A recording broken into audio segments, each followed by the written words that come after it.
Tá, pessoal, nas aulas anteriores sobre cultura, a gente falou da importância da cultura, tá bom? Da importância dela para o ser humano enquanto espécie, né? Já que uma das funções da cultura, né, se não talvez a principal função da cultura é nos ajudar na sobrevivência, né? Ela nos ajuda a sobreviver, né? Ela tem um conjunto, ela carrega consigo um conjunto de conhecimentos que nos são úteis, tá bom? Para a nossa sobrevivência, mas ela também carrega valores, carrega visão de mundo, explicações sobre esse mesmo mundo. Então, com o passar do tempo, a cultura ela também, assim como o ser humano, ela vai assim como a sociedade, ela vai se tornando cada vez mais complexa, né? Ela tem como função também explicar essas mesmas relações complexas dentro da sociedade. Bom, a partir disso, a gente viu que a cultura, na discussão anterior, a gente falou sobre a cultura, como ela pode ser utilizada ou não, né, pelos países para construir o chamado nacionalismo, né, esse sentimento socialmente construído, com o objetivo de unir pessoas que estão dentro do mesmo território, né, de um estado, e valorizar pontos comuns, práticas culturais comuns para que isso dê a elas uma identidade de grupo. E agora não só uma identidade ligada à vila ou à comunidade pequena, mas uma identidade de povo, uma identidade nacional maior, né? Já que agora nós estamos falando, e é isso eu estou falando especificamente do século XIX, virada para o século XX. Agora nós estamos falando de sociedades de massa, ou seja, de milhões de pessoas vivendo em grandes cidades, né? Isso no mundo todo. Então, esse nacionalismo ele surge para justificar, né, esse poder que o Estado detém sobre as pessoas, né, porque o Estado seria uma representação político-jurídica, digamos assim, desse mesmo povo. Tá bom? E, por fim, falamos sobre a cultura, né, aquela divisão muito embaçada, muito polêmica entre cultura erudita e cultura popular, né? Em que a cultura erudita ela seria pretensamente sofisticada, né, mais racional, enfim, superior, se comparada à cultura popular, que seria pretensamente menos sofisticada, menos racional, mais simples, portanto, inferior.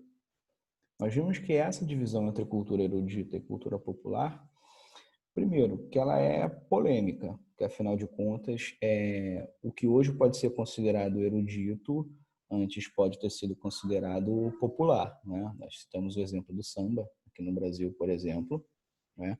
Que inicialmente era visto como uma música feita por criminosos, né, por marginais da sociedade, não criminosos, né, perdoa, não é essa a expressão certa, por marginais, ou seja, pessoas que estão à margem da sociedade. É claro que ela também era entendida como não dissociada dessa marginalização barra crime, né, mas que não necessariamente, obviamente, as pessoas que praticavam samba eram criminosos, né? Não é isso. Mas eram pessoas que estavam à margem da sociedade. Bom, e essa divisão entre erudito e popular, na verdade, é uma divisão classista, né? E ela, na prática, como a gente viu, ela é muito confusa, muito complicada de ser feita, esse corte, de estabelecer uma fronteira entre o erudito e o popular. Bom, esses são os dois aspectos da cultura, né? Que ela teve durante um bom tempo. Na sociedade de massas, nasce um terceiro aspecto da cultura, e isso já introduzimos na nossa aula de hoje. Esse terceiro aspecto da cultura, pessoal, é a cultura de massa, tá bom? Essa cultura de massa, primeiro, ela é trabalhada como cultura produto. Ou seja, nós estamos falando de bens culturais, de produções culturais, que elas não são somente resultado espontâneo da produção cultural, né? Quando a gente fala, por exemplo, os livros antes do século XIX eram expressão da cultura erudita, sim, mas não havia, né, um mercado do livro, digamos assim. Né? É só a gente lembrar dos pintores renascentistas. Eles dependiam dos seus mecenas, ou seja, de burgueses, nobres, enfim, pessoas mais ricas que os sustentavam e compravam o material que eles utilizavam para trabalhar. Por que isso? Hoje, ser artista é uma profissão, né? Ainda que, né, nem todas as formas de arte sejam vendáveis, digamos assim. Hoje em dia você pode ter uma carreira de ator, de músico, você consegue vender as suas obras, né? Porque essa noção de vender obras de arte, seja qual tipo de arte for, ela nasce no século XIX dessa cultura de massa, ou seja, da cultura produto. O sujeito, quando está fazendo um show, ele cobra um X de cachê, ele está vendendo a música dele, ele é um produto. A pessoa que contrata, o produtor que traz um sujeito para fazer um show na nossa cidade, ele não está fazendo isso só pela questão cultural. Ele também está fazendo isso pela questão comercial. Então, ele vai obter um lucro em cima daquilo. O sujeito que está produzindo música, ele está vendendo a música dele e com isso ele está sobrevivendo. Até aí, ok. Né? Essa é uma forma de produção cultural muito comum da nossa época, que a gente quase pensa que isso é normal. Mas se a gente vai até do século XIX para trás, não se vendiam obras de arte. Então, assim, o Leonardo da Vinci ele não vendeu a Mona Lisa. Né? Ele não vendeu um X, que ele achou que não, isso aqui vale um X, eu vou pedir isso. Não, ele não fez isso. Né? Os outros artistas antes dele, não. Então, assim, os textos antes dessa cultura de massa, do ponto de vista numérico, né, dentro da sociedade, eles não têm uma rotação muito grande. Né? Nós estamos falando de uma sociedade que não é plenamente alfabetizada. Então, também pouco adiantaria você imprimir 2 milhões de cópias do Don Quixote da vida, porque assim, não havia 2 milhões de pessoas na Europa interessadas em ler aquilo. Né? E não acreditar, não tinha vazão, digamos assim. Só que a partir do século XIX, a cultura ela se torna um produto também. Ela se torna um produto a ser vendido. Só que, inicialmente, ela ainda mantém um padrão de qualidade. Por quê? Essa cultura de massa, ela é uma fusão entre a cultura erudita e a cultura popular. Então, quando a gente fala, por exemplo, do século XIX, tinham lá as óperas rebuscadas para as classes mais altas. Mas também tinham óperas populares, né, para as classes mais baixas. Com teatros, muitas vezes em bairros separados, né? Lá, os teatros mais rebuscados em bairros mais ricos, né? E aí cada divisão de bairro vai variar de país para país, cidade para cidade, mas tinha lá o teatro do rico e o teatro do mais pobre. Né? Os concertos para os mais ricos e os concertos para os mais pobres. E agora que nós vemos uma sociedade que o século XIX é um século que, principalmente na Europa, surgiu o que hoje a gente chama de escola pública, ou seja, uma escola para alfabetização em massa, tá bom?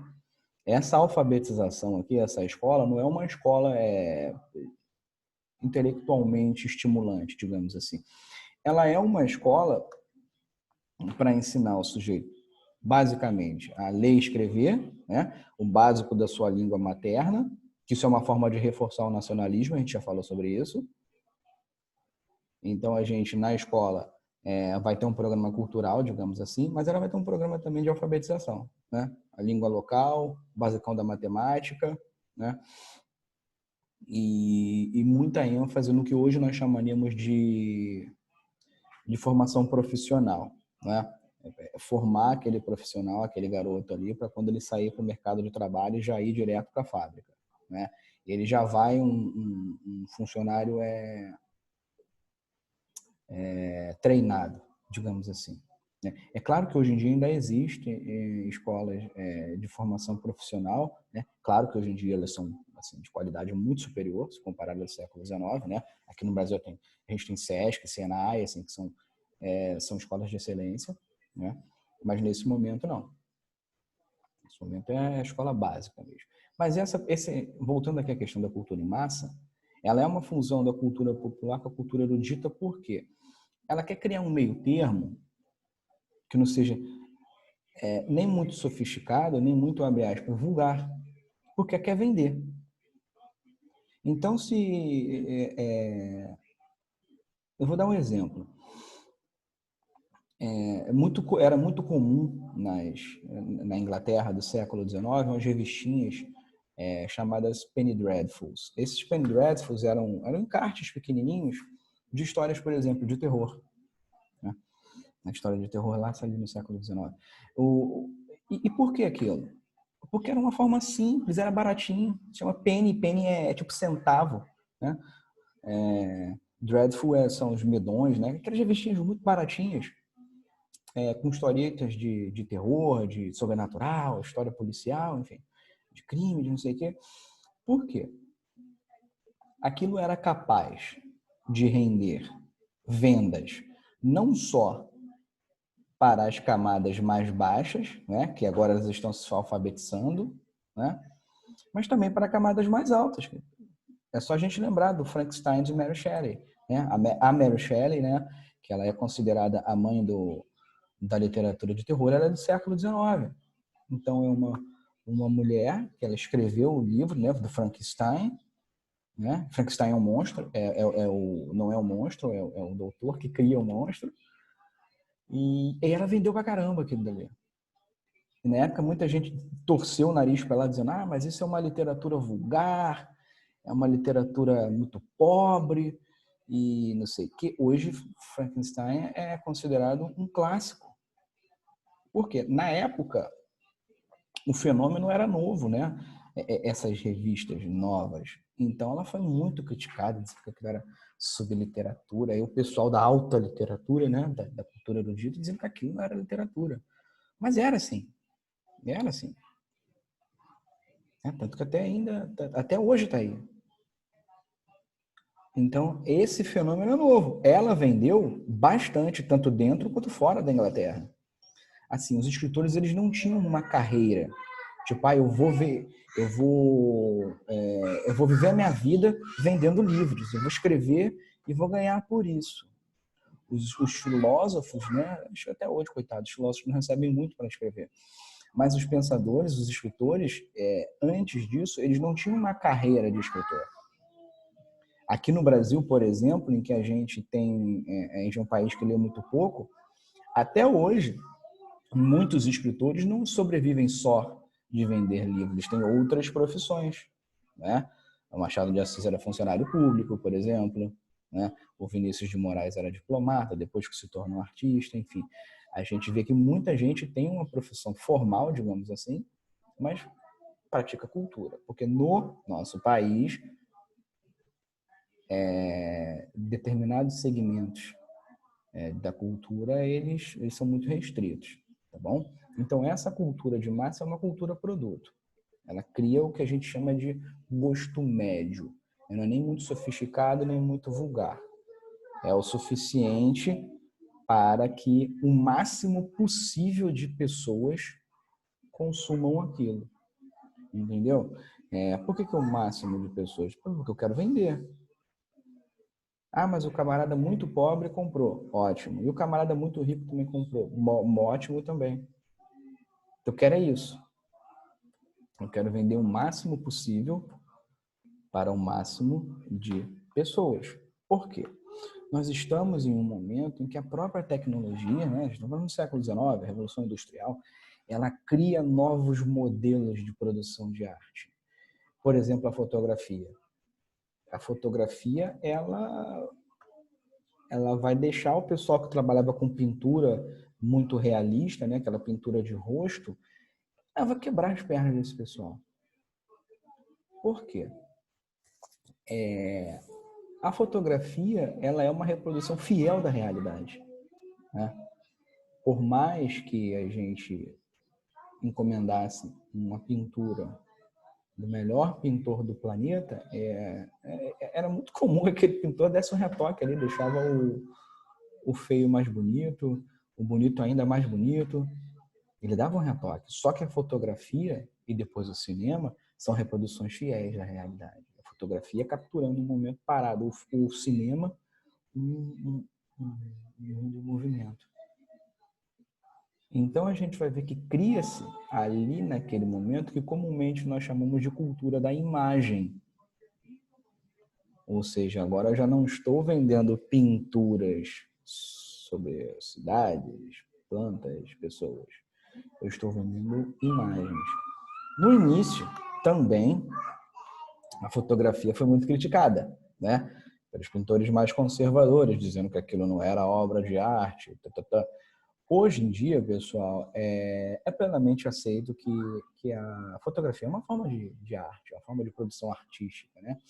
A fotografia comercial, né, do marketing, da publicidade, por exemplo, mas a fotografia também é uma produção artística. Então, essa cultura da imagem, ela vai mexer com a nossa própria produção cultural também. Olha hoje, por exemplo, o cinema, né?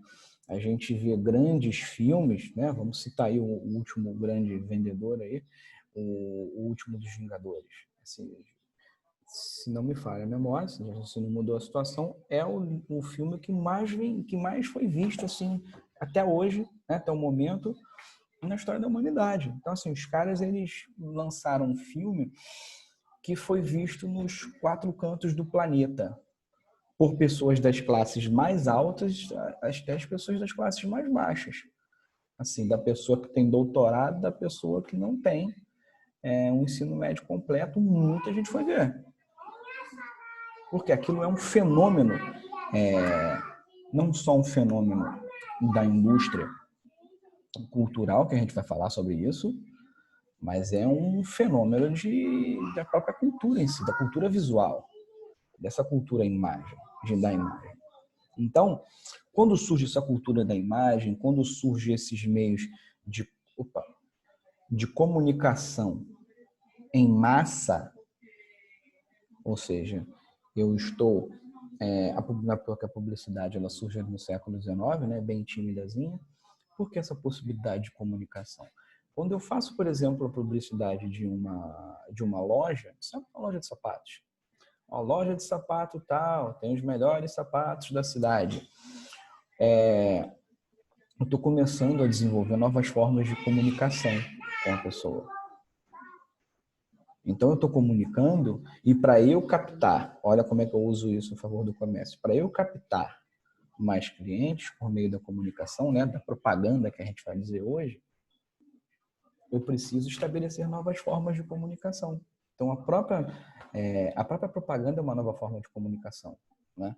Porque eu quero atrair pessoas que não conhecem o meu trabalho para consumir o meu trabalho. A gente vai ver que não é à toa que é também no século XIX que surge o que hoje a gente chama de jornal, né? O jornal impresso hoje ele está decaindo em termos de circulação, mas no século XIX para o século XX ele foi extremamente importante. Porque era como as pessoas ficavam sabendo do que está acontecendo, né? Hoje, por exemplo, se você quiser se manter bem informado do que está acontecendo no Brasil, você pega um jornal, sei lá, Globo, Folha de São Paulo, alguma coisa assim. Então você, por exemplo, você não precisa ser... Porque olha o gosto médio e olha como esse termo de comunicação ele simplifica. Você não precisa ser, por exemplo, um economista para poder ler a seção de economia do jornal. Você tendo uma formação básica, ali, o conhecimento básico, você consegue compreender, pô, tá bom, tá mal, tá mais ou menos, né? E a mesma coisa de política, de esporte, assim por diante. Então, vocês reparem,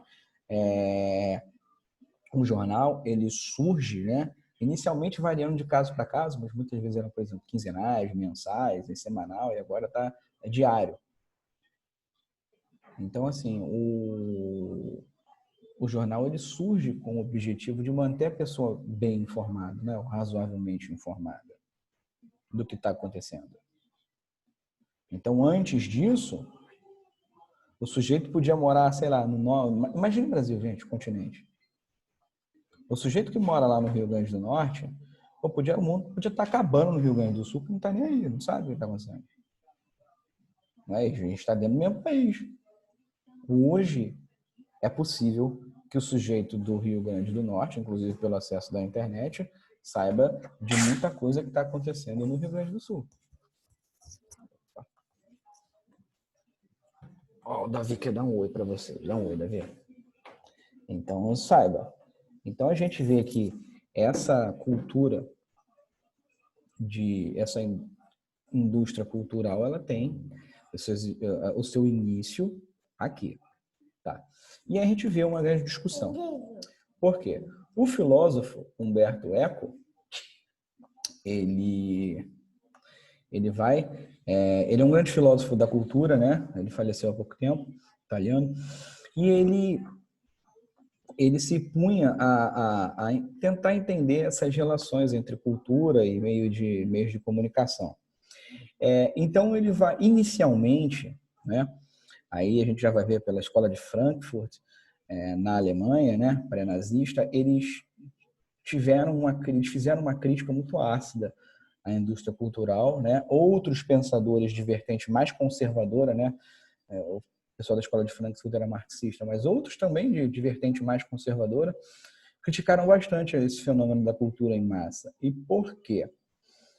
O que esses dois, tanto os críticos mais à esquerda quanto mais à direita, né? Tanto conservadores quanto socialistas nesse momento da história, eles criticavam porque, na visão deles, a cultura de massa ela era decadente do ponto de vista da qualidade, né? Vamos utilizar como exemplo o livrinho da Mary Shelley, o Frankenstein. Ora, inicialmente você pensa, bom, a cultura erudita, né? Está escrito com todas as regras do romance que se tem, né? Tem uma preocupação estética, né? Tem uma discussão por trás, né? Não é à toa que o subtítulo é o Prometeu moderno, né? O Prometeu é aquele titã lá da Grécia Antiga que trouxe o fogo para a humanidade e foi punido por Zeus. Então tem toda uma discussão filosófica ali por trás, que a gente pode pensar, nossa, tem isso tudo? Realmente tem isso tudo. E aí, na época, foi tido como um sinônimo de decadência da literatura, porque a literatura está falando de monstros, de coisas absurdas, né? Que para a época eram absurdas. Então, esses chamados apocalípticos, eles viam na cultura de massa um sinônimo de declínio, de decadência de qualidade, de decadência da identidade. Por quê?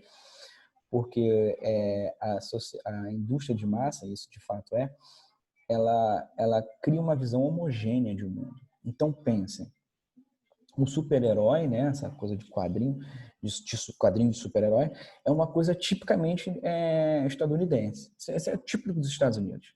Surge lá, né, só vocês lembrarem que a primeira capa do Capitão América ele dá um soco no Hitler, né, que surge para, inclusive, como veículo ideológico. Mas é uma coisa tipicamente dos Estados Unidos.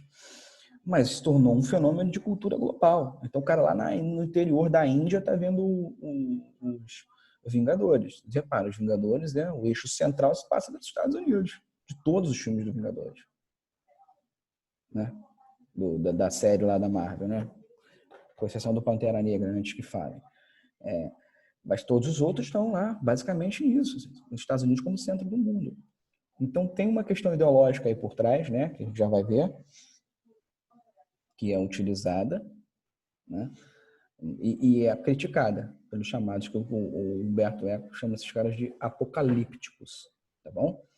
No entanto, tem o pessoal que tem uma visão, que são chamados integrados, que veem, que reconhecem, sim, essa parte de uma possível decadência, mas também reconhecem que a cultura em massa, ela também ajudou muita gente a afirmar questões de leitura e de consumo de arte. Então, por exemplo, aquelas próprias Penny Dreadfuls que eu falei para você, aqueles livrinhos pequenininhos com história de terror, de macabro, de não sei o quê, pode parecer para a gente, inicialmente, uma coisa boba, mas aquilo inicia umas tantas pessoas na leitura, né? É uma discussão grande que a gente tem, por exemplo, em relação às escolas. Poxa, a gente manda as nossas crianças lerem Machado de Assis ou manda ler Harry Potter? A pessoa, não, tem que ler Machado de Assis, o Machado de Assis é muito bom. E realmente é muito bom. E o Harry Potter? Harry Potter é bom também. Tem gente que gosta, tem gente que não gosta. E a mesma coisa pode ser dito do Machado de Assis. Por que muita gente defende a existência e a importância desses fenômenos do tipo Harry Potter da vida? Porque toda uma geração aprendeu a ler e gostou de ler com Harry Potter. Mas a historinha de bruxa, bobinha, não importa. Ninguém com 11 anos de idade vai ficar lendo Platão. Então, por que esses integrados vão dizer, por que não fazer dessa cultura de massa, né, com um mínimo de qualidade, porque Harry Potter tem qualidade, por que não fazer isso como porta de entrada para a leitura? E aí depois uma pessoa vai lá se identificando com o que ela quiser. Então, esses integrados, pessoal, eles não fazem uma crítica ácida em relação à cultura de massa. Eles enxergam possibilidades de enriquecimento. O mesmo poderia ser dito com cinema, com música, com pintura e assim por diante. Então, eles veem na arte uma possibilidade de despertar o gosto. Então, a gente vê que essa mercantilização da cultura, ela é muito criticada, isso aqui já foi, pelo que a gente chama pela chamada Escola de Frankfurt, tá bom? Essa Escola de Frankfurt, ela toma como base as ideias do Karl Marx, tá bom? Mas eles já fazem uma outra leitura do capitalismo. Eles fazem uma leitura do capitalismo não só na chave da economia, mas na chave da cultura também. Eles vão afirmar o seguinte, o capitalismo ele não se firma só enquanto modelo de produção econômica. Ele também se firma enquanto modelo de produção cultural.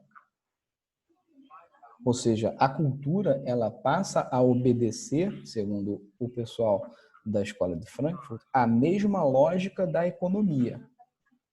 Ou seja, na economia, e aí, lembrando, a gente está falando de pessoas do século XX já, tá bom? É uma outra realidade um pouco diferente da do Marx, tá? Da década de 1920 e 1930, tá bom? A Escola de Frankfurt, né? Lembrando, Frankfurt na Alemanha, né? Essa galera teve que sair fugir da Alemanha na década de 30, quando o Hitler ascende ao poder na Alemanha, né? Então, a gente vai ver que esses caras eles se colocam como marxista, mas eles dão um passo adiante. Eles incorporam as ideias do Freud, né? Coisa que o Marx não poderia ter feito, porque ele morreu antes do Freud produzir. São pessoas que incorporam noções da psicologia, né? Tanto que a gente vê a Escola de Frankfurt em sociologia, em história, em filosofia, porque eles têm uma produção que atravessa as áreas de conhecimento. Mas, enfim, o que o Adorno e o Horkheimer eles estão fazendo aqui? Eles começam a se debruçar sobre questões relacionadas à própria cultura e eles criam o conceito de indústria cultural. O que é uma indústria cultural? O que é a indústria cultural? É igual à indústria, o conceito de produção normal. Nesse momento, né, a gente está no modelo fordista, Nesse momento, se você entra em uma fábrica de carros, por exemplo, você vai ver a produção de carros, todas elas produzindo todo o mesmo tipo de carro. Pretinho, duas rodas, quatro rodas, duas portas, vai embora. Tudo a mesma coisa. Por quê? Não há muita diferenciação. Não há, não há uma preocupação muito grande com a questão estética. Só com a produção em massa, ou seja, em grande quantidade para ser vendido rápido para todo mundo. Para quem gosta e para quem não gosta de carro preto. Ó, só tem esse carro aqui. Então, eles enxergam, e com o objetivo do lucro, então eles enxergam um paralelo entre a indústria do ponto de vista econômico e o que eles vão traçar, vão chamar de indústria cultural, que é o que a gente pode ver hoje. Por exemplo, não só no Brasil, mas fora do Brasil, a gente vê que a indústria cultural ela tem como objetivo produzir cultura. E aí cultura, pessoal, telenovela, livro, música, cinema, joga todas as expressões de arte aí. Ela tem como objetivo produzir uma cultura padronizada. Ou seja, não tem tanta preocupação assim com a diversidade. E aí surge uma grande discussão, que é interminável, circular, que é: será que o gosto médio influencia a cultura, a indústria cultural a produzir sempre a mesma coisa? Ou a indústria cultural que produz sempre a mesma coisa acaba impondo às pessoas um gosto que é o que a própria indústria quer que elas gostem? Então é uma discussão interminável, uma discussão difícil de você estabelecer fronteira. Mas a indústria cultural é uma coisa simples de você ver hoje. Então a gente consegue ver, por exemplo, hoje acredito que o ritmo mais popular no Brasil, em termos quantitativos, seja o que se convencionou chamar de sertanejo universitário. Então essas duplas, sejam dois homens, um homem e uma mulher, duas mulheres, seja um cantor solo, uma cantora solo, eles costumam produzir músicas muito parecidas, com temáticas muito parecidas, né? A gente vê quatro temáticas e a partir desses temas eles vão produzindo infinitas músicas, com arranjos muito parecidos, muito fáceis de se gravar, com aquele chamado refrão chiclete, né? Que pega você e você já está cantando. E assim, não estou nem falando que é bom que é mal não, tá bom, pessoal? A discussão não é essa. A discussão é que aquilo é produção em massa, por quê? É muito parecido. Não tem preocupação com originalidade estética, com experimentação estética, né? Você pega esses sujeitos e compara, por exemplo, ao movimento da Tropicália no Brasil no século passado, na década de 60, né? Ou o próprio movimento Mangue Beat dos nossos vizinhos pernambucanos aqui já na década de 90. Esses são movimentos artísticos, né? A Tropicália e o Mangue Beat, são movimentos que têm como preocupação o diálogo estético. Tá produzindo, tá gravando disco, quer vender, tá fazendo show. Ok. E nem estou dizendo que é melhor ou pior. Eu estou dizendo que há uma preocupação estética dos sujeitos dialogarem de colocarem vários tipos de música, vários estilos de música para dialogar. Coloca a música nacional brasileira, né, no caso, com a música internacional para dialogar. Tem uma preocupação estética para além da questão unicamente musical. No entanto, a gente vê que muitos ritmos, os que mais fazem sucesso hoje, não só no Brasil, mas no mundo também, eles não têm tanta preocupação estética, não. Então, esses cantores do sertanejo, esses cantores pop em nível mundial, eles fazem música muito parecidas. Porque o objetivo não é experimentar, o objetivo é vender. Eu quero vender o máximo possível. Então, se eu ficar experimentando muito, nem todo mundo gosta. Então, assim, eu quero que todo mundo goste. Não importa se o cara que vai no meu show é muito rico ou muito pobre, eu quero que ele vá. Tá bom?